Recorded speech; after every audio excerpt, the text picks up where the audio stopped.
Llibre dels porcs. A veure com us parla.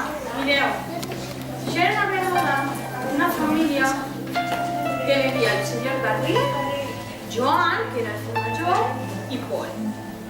Tots els dies tenien la casa ben ordenada i la tenien superben cuidada.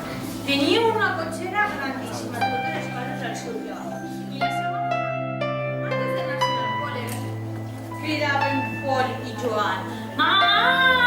Mama! D'esmorzar, que tinc molta gana. No us deu haver com cridaven? Mama!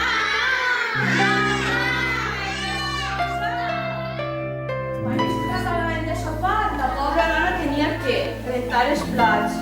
Què més feia? Planxar. Què més? I posar la llevadora. Posar la llevadora. Tenim la casa ben arregladeta, la tenim tot ben arreglat. Què va? La mami no va tornar. Entonces ells es van tindre que fer el sopar. Eren porcs. Eren porcs, amiga. Quan tu quieres fer treballar? I pues no ho sé per què se n'ha anat. Que ara tu si no traus a la mami li toques a la mami i li dius, mami, on està?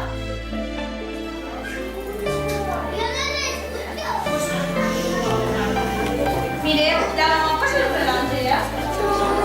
No? I qui és la que vos diu? És hora d'anar al col·le. Mire.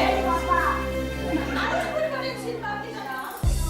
I una brújula, sabeu què és una brújula? Sí. És la que vos porta a tots els jocs, no? I una doctora.